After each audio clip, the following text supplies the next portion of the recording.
Et puis, autre danger de l'été, je parlais de vous d'ailleurs à l'instant, c'est évidemment la crainte des incendies. Bonjour Frédéric Michel. Bonjour à tous. Correspondant d'Europe 1 dans le sud-est de la France. Et vous nous racontez ce matin, comme nous le ferons chaque semaine d'ailleurs dans Europe 1 Midi Week-end, votre rencontre avec le patron des pompiers du Var.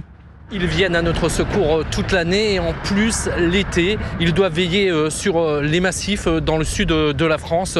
Les pompiers sont nos anges gardiens et nous allons rencontrer le contrôleur général Éric Groin. Éric Groin, bonjour. Bonjour. Vous avez l'honneur d'être le patron des pompiers du Var. D'abord, vous êtes combien ? Nous avons 940 sapeurs-pompiers professionnels, 250 personnels administratifs et techniques, et puis 4000 pompiers volontaires. On aura toujours besoin, notamment dans nos départements, du volontariat pour faire des groupes préventifs. On doit avoir beaucoup de monde lorsqu'on a des gros feux ou des inondations, et parce que aussi, on a une augmentation touristique importante qui fait qu'on a eu besoin d'une force d'appoint pour gérer ces pics d'intervention. L'été, c'est un peu particulier. On vit beaucoup en termes organisationnels pour prévenir et pour lutter contre les feux de forêt. La doctrine, c'est frapper vite et fort, une attaque massive aéroterrestre. Et pour ça, il faut avoir des groupes prévus sur le terrain, proches des axes autoroutiers, dans les forêts, de façon à intervenir le plus rapidement. C'est combien de personnes, un groupe ? Ça dépend des risques. C'est-à-dire qu'on peut avoir personne sur le terrain et à ce moment-là, ça part des casernes, ou des très gros risques. Et à ce moment-là, je peux avoir jusqu'à 400 à 500 hommes dédiés aux feux de forêt.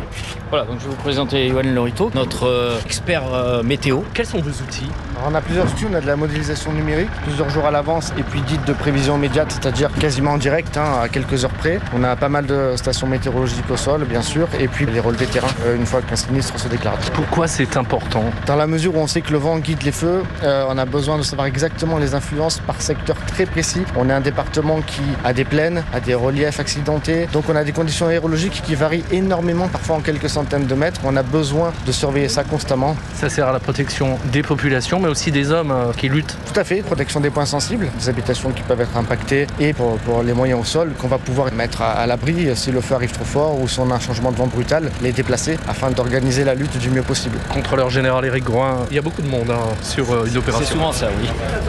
Donc lieutenant Franck Graciano, référent départemental de l'équipe drone. Avec les drones, on va prendre de la hauteur, avoir une vue 3D du sinistre, déceler des départs de feu, des reprises de feu, calculer des surfaces, guider les secours, rechercher des personnes. Ce sont des yeux, mais surtout ce sont des yeux en hauteur. Le SDIS 83 dispose de 9 drones, des drones légers, et on a des drones un peu plus lourds qui peuvent voler dans des conditions météorologiques plus défavorisées. Alors on va aller maintenant rencontrer une personne qui est aussi essentielle dans le dispositif, c'est l'officier communication. Oui, bonjour, je suis le capitaine Aurélia Manaioni et je suis chargée de communication auprès des sapeurs-pompiers du Var. Lorsqu'on est confronté à une crise, il y a deux choses qui sont absolument indispensables. C'est à la fois la conduite opérationnelle, de mettre en place le dispositif sapeurs-pompiers pour répondre à l'intervention, mais également de communiquer pour permettre de diffuser les bons messages et les bons comportements adoptés. La prévention, c'est essentiel. La prévention, c'est absolument indispensable. Ça permet parfois d'éviter la crise et lorsque la crise apparaît, ça permet que les personnes puissent adopter les bons comportements. Alors les messages à répéter, le premier, c'est de rappeler que 9 feux sur 10 sont d'origine humaine. Il faut être vigilant et adopter des comportements qui sont très simples. Tout d'abord, on ne jette pas son mégot de cigarette par la fenêtre lorsqu'on est en voiture. L'emploi du feu est interdit dans le département du Var.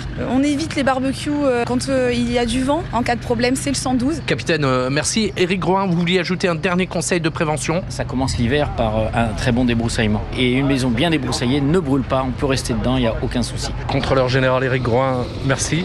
Merci à vous. Bel été. On espère. Merci beaucoup. Frédéric Michel, correspondant d'Europe 1 dans le sud.